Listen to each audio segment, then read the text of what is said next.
নমস্কাৰ medieval history of Assam মধ্যযুগৰ অসম ইতিহাসৰ আন এটা ভিডিঅ'লৈ আপোনালোক সকলোকে স্বাগতম জনাইছো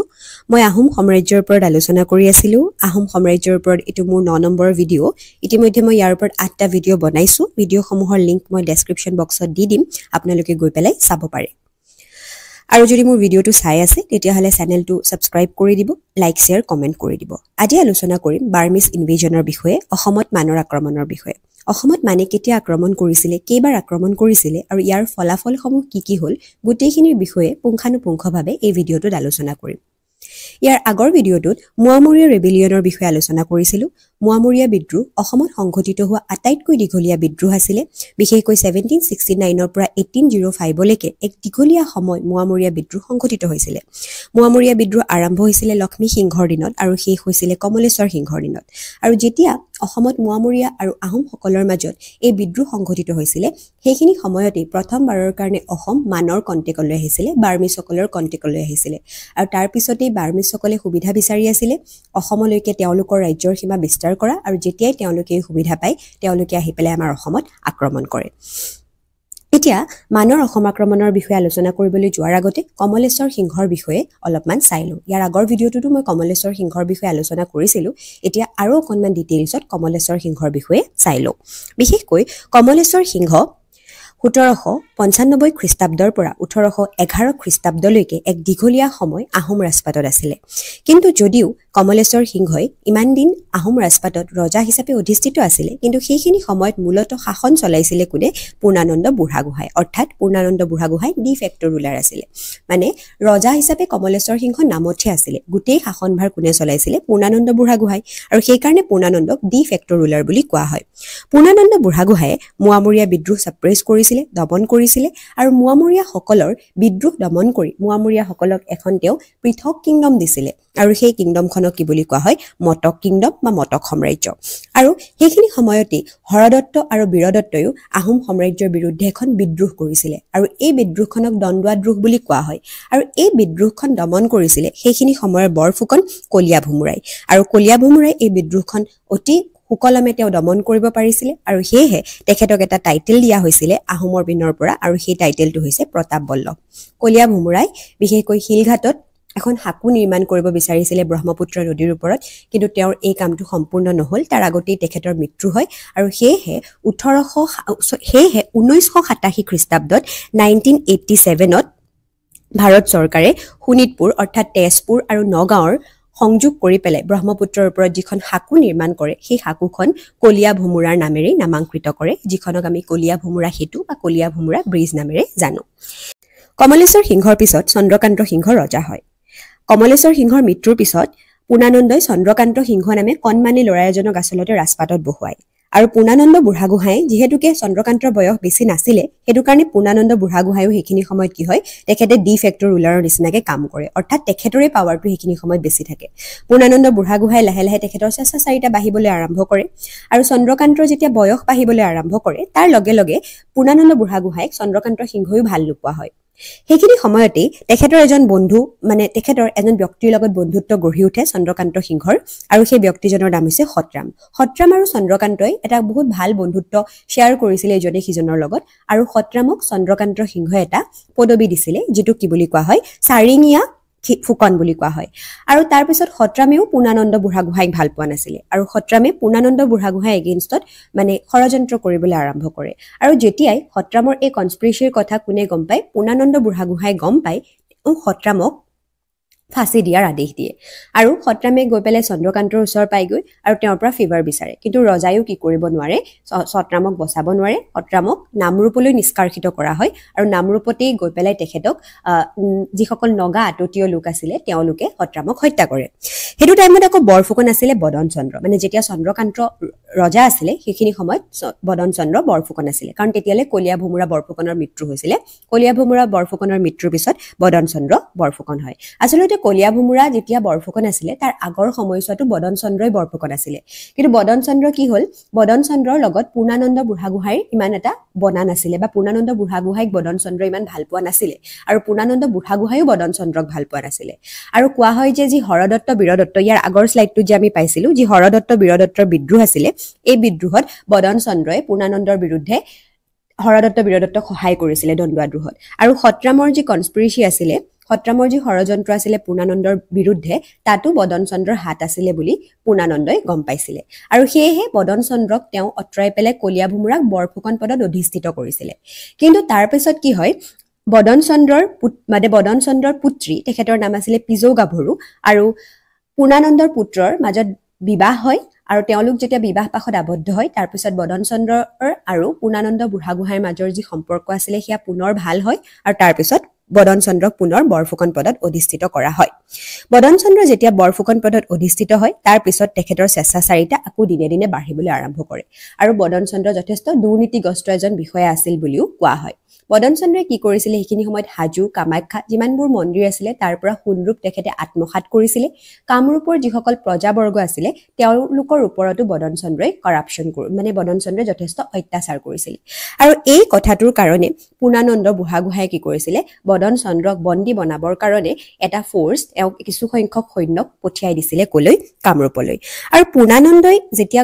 পূৰ্ণানন্দ বুঢ়াগোহাঁয়ে যেতিয়া এই ফ'ৰ্চটো পঠিয়াইছে বুলি বদন চন্দ্ৰই গম পালে তাৰপিছত তেখেত কলে গুচি গ'ল বেংগললৈ গৈ পেলাই বেংগলত গৈ পেলাই বদন চন্দ্ৰ বৰফুকনে ইংৰাজৰ পৰা হেল্প বিচাৰিলে কিন্তু সেইখিনি সময়ত বদন চন্দ্ৰক ইংৰাজে হেল্প নকৰিলে আৰু যেতিয়া ইংৰাজে সহায় নকৰে তাৰপিছত বদন চন্দ্ৰই গৈ পেলাই ম্যানমাৰ পালেগৈ বৰ্তমান ম্যানমাৰ অৰ্থাৎ ব্ৰহ্মদেশ পালেগৈ আৰু ব্ৰহ্মদেশত গৈ পেলাই বিশেষকৈ ব্ৰহ্মদেশৰ যিখন বাৰ্মিজ কোৰ্ট আমৰাপুৰা পালেগৈ আৰু তাতে গৈ পেলাই তেওঁ ব্ৰহ্মদেশৰ ৰজাৰ পৰা মান ৰজাৰ পৰা সহায় বিচাৰিলে আৰু সেইখিনি সময়ত ৰজা আছিলে বদৌপিয়া আৰু যেতিয়াই বদন চন্দ্ৰই গৈ তেওঁলোকৰ ওচৰত সহায় বিচাৰে মানে তেওঁক সহায় কৰিবৰ কাৰণে সন্মতি দিয়ে আৰু 1817 চনত প্ৰথমবাৰৰ কাৰণে মানসকল আমাৰ অসম পায়হি আৰু এতিয়া আমি চাওঁ ফাৰ্ষ্ট বাৰ্মিজ ইনভেজন অৰ্থাৎ প্ৰথম মানৰ আক্ৰমণ কেতিয়া হৈছিলে 1817 খ্ৰীষ্টাব্দত তেওঁলোকে আহি পেলাই নামৰূপত 1817 চনত আহি নামৰূপ পাইছিলেহি আৰু যেতিয়া পূৰ্ণানন্দই গম পালে যে মানে আহি পেলাই অসম আক্ৰমণ কৰিছে তেতিয়া তেওঁলোকে মানৰ সৈন্যক ভেটিবৰ কাৰণে এটা সৈন্যবাহিনী পঠিয়ালে আৰু ঘিলাধাৰী ঘাটত মানৰ আৰু আহোমৰ মাজত বিদ্ৰোহ হ'ল বাৰ্মিজ আৰু আহোমৰ মাজত বিদ্ৰোহ হ'ল আৰু এই বিদ্ৰোহখনকে প্ৰথম মান আৰু আহোমৰ মাজত হোৱা বিদ্ৰোহ বুলি কোৱা হয় আৰু এই বিদ্ৰোহত আহোমসকল কিন্তু মানৰ ওচৰত হাৰি গ'ল আৰু যেতিয়া আহোমসকল মানৰ ওচৰত হাৰি গ'ল তাৰ পাছত কি হয়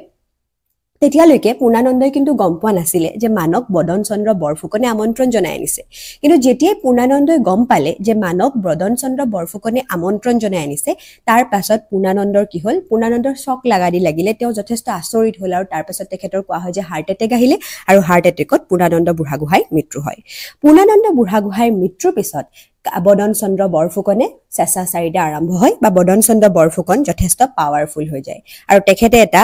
বা ডি ফেক্টৰ ৰুলাৰ হিচাপে অধিষ্ঠিত হয় আৰু তেখেতে এটা টাইটেল লয় যিটো কি বুলি কোৱা হয় মন্ত্ৰী ফুকন বুলি কোৱা হয় তাৰপিছত বদন চন্দ্ৰৰ স্বেচ্ছাচাৰিতা যেতিয়া দিনে দিনে বাঢ়িবলৈ আৰম্ভ কৰে আহোম কোৰ্টৰ আহোম সাম্ৰাজ্যৰ বাকী লোকসকলে বদন চন্দ্ৰক ভাল নোপোৱা হয় আৰু তেওঁক মাৰিবৰ কাৰণে তেওঁক হত্যা কৰিবৰ বাবে বিভিন্ন ধৰণৰ কনস্পিৰেচি কৰিবলৈ ষড়যন্ত্ৰ কৰিবলৈ আৰম্ভ কৰে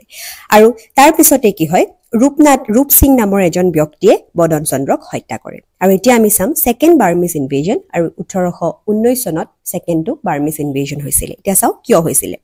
তাৰপিছত বদন চন্দ্ৰক ৰূপ সিঙে হত্যা কৰে আৰু হেতু টাইমত পূৰ্ণানন্দৰ এজন পুত্ৰ আছিলে তেখেতৰ নামটো আছিল ৰুচিনাথে যেতিয়া গম পাই যে বদন চন্দ্ৰক হত্যা কৰা হ'ল তাৰপিছত ৰুচিনাথে গৈ পেলাই যোৰহাটত আক্ৰমণ কৰেগৈ আৰু তেখেতে চন্দ্ৰকান্তৰ বিৰুদ্ধে গৈ পেলাই আক্ৰমণ কৰেগৈ চন্দ্ৰকান্তই যেতিয়া গম পায় যে ৰুচিনাথে আহি পেলাই যোৰহাটত আক্ৰমণ কৰিছে তেতিয়া তেখেত ৰংপুৰলৈ যায় আৰু লুকুডেকা ফুকন নামৰ এজন ব্যক্তিক সেনাপতিত্ব দি পেলাই তেখেতে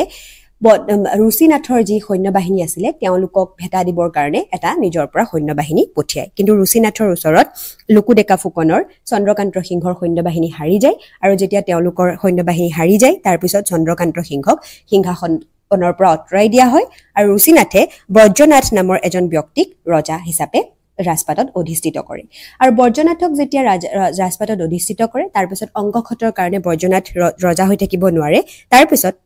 বজ্ৰনাথৰ পুত্ৰ আছিলে পুৰন্দৰ সিংহক তেওঁ কি কৰে ৰাজপাটত অধিষ্ঠিত কৰে অৰ্থাৎ ৰুচিনাথে পুৰন্দৰ সিংহক আহোম সাম্ৰাজ্যৰ ৰজা হিচাপে অধিষ্ঠিত কৰে আৰু চন্দ্ৰকান্তক তেওঁ অংগক্ষত কৰি এখন কাটি পেলায় তাৰপিছত চন্দ্ৰকান্তই পুনৰ মানৰ ওচৰলৈ যায় আৰু তেওঁলোকৰ বাৰ্মিসকলৰ ওচৰলৈ যায় আৰু তেওঁলোকৰ পৰা সহায় বিচাৰে আৰু তাৰপিছতেই বাৰ্মিসকলে চন্দ্ৰকান্তক সিংহাসনচ্যুত কৰাৰ কাৰণে আৰু বদন চন্দ্ৰক হত্যা কৰাৰ কাৰণে কি কৰে 1819 চনত আকৌ আহি পেলাই আমাৰ অসমত আক্ৰমণ কৰেহি আৰু এইটোকে কোৱা হয় মানৰ দ্বিতীয় আক্ৰমণ আৰু সেইখিনি সময়ত আলমেঙ্গি নামৰ এজন ব্যক্তিয়ে মানৰ যি সৈন্যবাহিনী আছিলে তেওঁলোকক নেতৃত্ব দিছিলে আৰু তেওঁলোকে আহি পেলাই আমাৰ অসমত এটেক কৰিছিলেহি চন্দ্ৰকান্তক পুনৰবাৰ ৰাজপাটত বহোৱা হয় ৰুচিনাথ আৰু পুৰন্দৰ সিংহ তেওঁলোক ক'লে গুৱাহাটীলৈ পলাই যায় অৰ্থাৎ মানৰ পৰা নিজকে ৰক্ষা কৰিবৰ কাৰণে তেওঁলোক গুৱাহাটীলৈ পলাই যায় তাৰপিছত কি হয়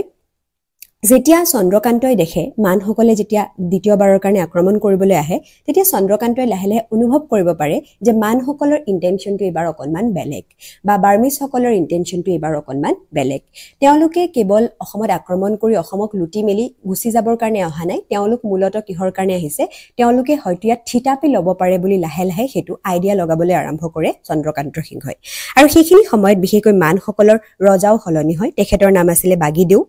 আৰু যেতিয়া বাৰ্মিছ মানে আৰু তাৰ পিছত হেতু টাইমত যেতিয়া মানসকল দ্বিতীয়বাৰ আহি পেলাই চন্দ্ৰকান্তক সিংহাসনত বহুৱাই তেতিয়া তেওঁলোকে মানসকলে এজন অসমীয়া ব্যক্তি তেখেতৰ নামটো আছিলে পটলঙক বৰবৰুৱা হিচাপে অধিষ্ঠিত কৰাই যায় কিন্তু পটলং বিশেষকৈ মানে ব্ৰহ্মদেশতেই তেখেত আছিলে প্ৰথম অৱস্থাত সেইকাৰণে মানসকলে পটলঙক তেওঁলোকৰ হৈ মানসকলৰ হৈ গোটেই আহোম ৰাজ্যখন আহোম ৰজাক চোৱাচিতা কৰিবৰ কাৰণে এপইণ্ট কৰি থৈ যায় কিন্তু পটলঙে লাহে লাহে চন্দ্ৰকান্তক ক'বলৈ ধৰে যে মানসকলক যদি চন্দ্ৰকান্তই কি নকৰে ভেটা দিব নোৱাৰে তেতিয়াহ'লে এটা সময়ত চন্দ্ৰকান্তৰ যি পাৱাৰ সেই পাৱাৰ নিজে নিজে নাইকিয়া হৈ যাব পাৰে সেই পাৱাৰ মানসকলে কাঢ়ি নিব পাৰে সেইকাৰণে পটলং বৰবৰুৱা আৰু মানসকল আৰু চন্দ্ৰকান্ত সিংহই মানসকলক ভেটা দিবৰ কাৰণে দীঘলীঘাট জয়পুৰত কি কৰে এটা ফৰ্ট বনায় এখন মানে এটা ডাঙৰ দুৰ্গ বনায় আৰু যেতিয়া এই দুৰ্গটো বনায় সেইখিনি সময়তেই মিংগি মাহা নামৰ এজন ব্যক্তিৰ লগত মানে মানসকল অসমলৈ আহিছিলে বিশেষকৈ মানসকলে তেওঁলোকৰ ৰয়েল ড্ৰেছ আৰু গহনা গাঁঠৰি এইবোৰ বিশেষকৈ আহোম ৰজাক দিবৰ কাৰণে আহিছিলে অৰ্নামেণ্টছ দিবৰ কাৰণে আহিছিলে আৰু যেতিয়াই তেওঁলোকে দেখে যে আহোম ৰজাই কি কৰিছে গড় বনাইছে আহোম ৰজাই দুৰ্গ বনাইছে জয়পুৰত তেতিয়াই তেওঁলোকে সন্দেহ কৰে যে হয়তো আহোমসকলে মানসকলৰ বিৰুদ্ধে যুদ্ধৰ যুঁজা কৰিছে আৰু সেয়েহে তেওঁলোকে তৃতীয়বাৰৰ কাৰণে 1821 চনত আমাৰ অসমত আক্ৰমণ কৰে আৰু এই আক্ৰমণত প্ৰথমতে তেওঁলোকে পটলং বৰবৰুৱাক হত্যা কৰে পটলং বৰবৰুৱাক হত্যা কৰাৰ পাছত চন্দ্ৰকান্তই মানৰ পৰা বাছি হাৰিবৰ কাৰণে গুৱাহাটীলৈ পলাই যায় আৰু তেওঁলোকে কি কৰে মানসকলে চন্দ্ৰকান্তক পুনৰবাৰ আমন্ত্ৰণ কৰে আহোম সাম্ৰাজ্যৰ ৰজা হ'বৰ কাৰণে কিন্তু চন্দ্ৰকান্তই আৰু মানসকলক বিশ্বাস কৰিব নোৱাৰে আৰু সেয়েহে মানসকলে যোগেশ্বৰ সিংহ নামৰ এজন ব্যক্তিক আহোম ৰাজপাটত বহুৱাই আৰু তাৰ পিছতে কি হয় লাহে লাহে 1821 চনৰ পৰা প্ৰায় 1825 চনলৈকে তেওঁলোকে লাহে লাহে আমাৰ অসমত ৰাজত্ব কৰিবলৈ আৰম্ভ কৰে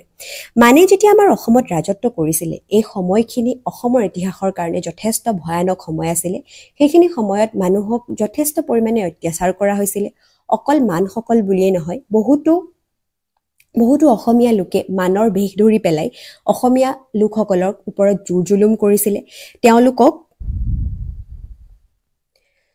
মান সেনাৰ হাতত অসমীয়া প্ৰজাসকল মানে যথেষ্ট দুৰৱস্থা তেওঁলোক ভুগিবলগীয়া হৈছিলে মান সেনাবিলাকে আমাৰ অসমত লুটপাট কৰিবলৈ আৰম্ভ কৰিছিলে কটামৰা কৰিবলৈ আৰম্ভ কৰিছিলে আৰু পাশবিক অত্যাচাৰ কৰিছিলে অৰ্থাৎ পিশাচৰ নিচিনা অত্যাচাৰ কৰিছিলে অৰ্থাৎ ইমান বেছি পৰিমাণৰ তেওঁলোকে অত্যাচাৰ কৰিছিলে আৰু সেইকাৰণে এই সময়খিনিক বিশেষকৈ মান ভগনৰ দিন বুলিও কোৱা হয় আৰু যেতিয়া এনেকৈ অত্যাচাৰ কৰিবলৈ আৰম্ভ কৰে তাৰ পাছত লাহে লাহে অসমৰ অৱস্থা একদম জুৰুলা হৈ গৈছিলে আৰু সেইখিনি সময়ত কিছুমান অসমীয়া মানুহ আছিলে যোনে ছদ্মবেশী মান অৰ্থাৎ মানৰ নিচিনাকে তেওঁলোকে মাস্ক বেশ ধৰি লৈছিলে বেশ ধৰি পেলাই তেওঁলোকে কি কৰিছিলে আমাৰ অসমীয়াসকলক নিজৰ মানুহকে নিজেই লুটিবলৈ আৰম্ভ কৰিছিলে আৰু এনেকুৱা এটা পৰিস্থিতিৰ সেইখিনি সময়ত মানে সৃষ্টি হৈছিলে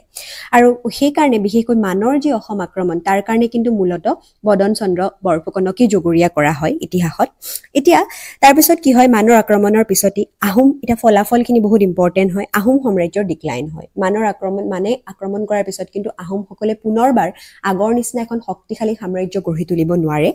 তাৰপিছত কি হয় সেইখিনি সময়ত আহোম সাম্ৰাজ্যৰ যি ইকনমি যি অৰ্থনীতি যি সমাজ সেই সমাজ ব্যৱস্থা অতিশয় দুৰ্বল হৈ পৰে আহোমসকলৰ যি ৰাজভঁৰাল আছিলে সেয়া একদম খালী হৈ যায় মানে চাৰিও পিনৰ পৰা আহোমসকলৰ অৱস্থা একেবাৰে শোচনীয় হৈ পৰে আৰু সেইটো টাইমতে ব্ৰিটিছসকলে প্ৰথমবাৰৰ কাৰণে আহি পেলাই কি কৰে প্ৰথমবাৰ নহয় আচলতে ব্ৰিটিছসকলে মানে মূলত সেইখিনি সময়তে আমাৰ অসমলৈ আহে আগতেও এবাৰ আহিছিলে কিন্তু সেইবাৰ তেওঁলোক আকৌ আহে অসমলৈ আৰু আহি পেলাই বিশেষকৈ মানসকলক তেওঁলোকে ভেটা দিয়ে আৰু মানসকলৰ লগত এংলো বাৰ্মিজ ৱাৰ বুলি কোৱা হয় ইংগ বৰ্মা যুদ্ধ বুলি কোৱা হয় এই যুদ্ধখনৰ জৰিয়তে মানসকলক তেওঁলোকে হৰুৱাৰ পাছত তেওঁলোকে কি কৰে লাহে লাহে আমাৰ অসমত থিতাপি ল'বলৈ আৰম্ভ কৰে আৰু সেইখিনি সময়ত ব্ৰিটিছ গভৰ্ণৰ জেনেৰেল আছিলে লৰ্ড আৰ্মহাৰ্ষ্ট আৰু মান আৰু ব্ৰিটিছসকলৰ মাজত তাৰ মানৰ অসম আক্ৰমণৰ পিছতে এখন ট্ৰিটি হৈছিলে ট্ৰিটি অফ ইয়াণ্ডাবু বা ইয়াণ্ডাবু সন্ধি বুলি কোৱা হয় 1826 চনৰ 24 ফেব্ৰুৱাৰী তাৰিখে আৰু এই ইয়াণ্ডাবু সন্ধিৰ পিছতে কি হয় গোটেই যিখন অসম এই গোটেই